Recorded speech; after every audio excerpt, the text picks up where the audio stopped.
muito comum desenvolver problemas de saúde. Segundo a pesquisa que fizemos em nosso município, as doenças mais comuns são diabetes, hipertensão e a grande maioria sofrem com problemas cardiovasculares e ósseos, que predominam a osteoporose, artrite e artrose. O osso é uma estrutura formada por tecido ósseo, um tipo de tecido conjuntivo muito rígido, caracterizado pela presença de cálcio e fibras de colágeno.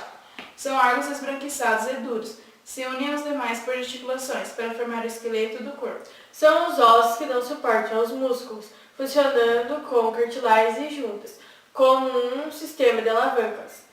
Eles também protegem alguns órgãos, como o cérebro, os pulmões e o coração, além de servirem como reserva de minerais, especialmente cálcio e fósforo. A osteoporose é doença grave que se caracteriza pela perda de cálcio e da massa óssea. Os ossos ficam mais frágeis, facilitando quedas e quebras. Nesse caso, é recomendada a prática de exercícios como caminhada, hidroginástica e dança, por 30 a 40 minutos, de 3 a 4 vezes por semana. Aos indivíduos que já sofreram fraturas, exercício de mais baixo impacto e sob supervisão médica. A alimentação é um fator-chave desde a infância para formar a massa óssea. Quando adulto e idoso, uma alimentação equilibrada para manter a massa óssea. E as pessoas que já sofreram uma fratura, o ideal são alimentos ricos em cálcio e vitaminas. Uma dúvida que muitas pessoas possuem é se a artrose é o mesmo que a artrite. A resposta é não. As doenças podem ser prevenidas através de alimentação saudável e a prática de exercícios.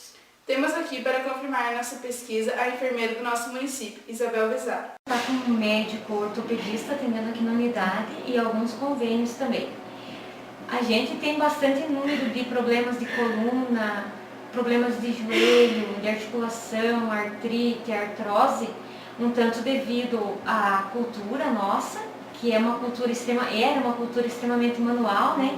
Desde uma árvore que fosse derrubada era manual, era uma chave serrote, então a musculatura e os ossos, desde pequenininho as pessoas forçavam muito essa musculatura. E isso vai acarretando uma sobrecarga, como eles não têm um aquecimento, não têm um trabalho para fortalecer músculo, vai trazendo uma má postura, vai trazendo, como o trabalho é muito pesado, você vai tendo um acúmulo de peso nas vértebras, nas articulações e vai desenvolvendo problemas de ossos, de juntas, de nervos. Então a gente vai falar muito em a senhora está com 60 anos e já está com artrose, está fazendo menopausa, está com artrite, está com osteoporose, tem que cuidar por causa das quebraduras. O que a artrose faz? Ela deixa o osso mais fraco, então uma pessoa tem uma probabilidade muito maior de sofrer uma quebradura, de ter dificuldade para cicatrizar essa quebradura, não tem a calcificação do osso. A gente costuma falar para o idoso, para ele atender, que fica poroso o osso, que ele fica tudo furadinho. Na verdade, a massa óssea não é tão densa como a massa óssea normal de uma criança, de um adulto normal. Outro problema que a gente tem muito sério aqui são as hérnias, as lesões de joelhos, por causa dos jogadores de futebol que lesionam o joelho porque o joelho dele está fraco. Ele não trabalha a musculatura e esse joelho começa a trabalhar, acaba com o menisco, com os tendões de ligamento, com o ligamento cruzado. Então, é um número elevado também de cirurgia de joelho. Hérnia de disco já por causa da cultura que a gente tem. Planta alho, planta feijão, ergue saco, ergue a caixa de alho, trabalha agachado, tira leite, sai de manhã no frio.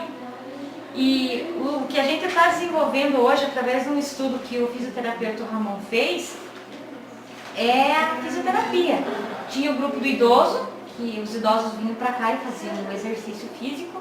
Agora passou para o CRAS, então é a Cristiane que trabalha com eles lá no CRAS. Toda quinta-feira tem uma hora de exercício físico com a terceira idade. Tem também o Ramon, que fica toda terça e quinta aqui, faz as fisioterapias. E tem também a hidroginástica, que é levado 2 vezes por semana, terça e quinta, para curitibanos para fazer hidroginástica. Para quê? Para diminuir a dor, para fortalecer a musculatura e para recuperação daqueles que já passaram por algum problema, por uma cirurgia, ou que queiram prevenir também, né? Porque todos os exercícios também servem como forma de prevenção. O exercício ele traz um bem-estar físico, psíquico e emocional para a pessoa também.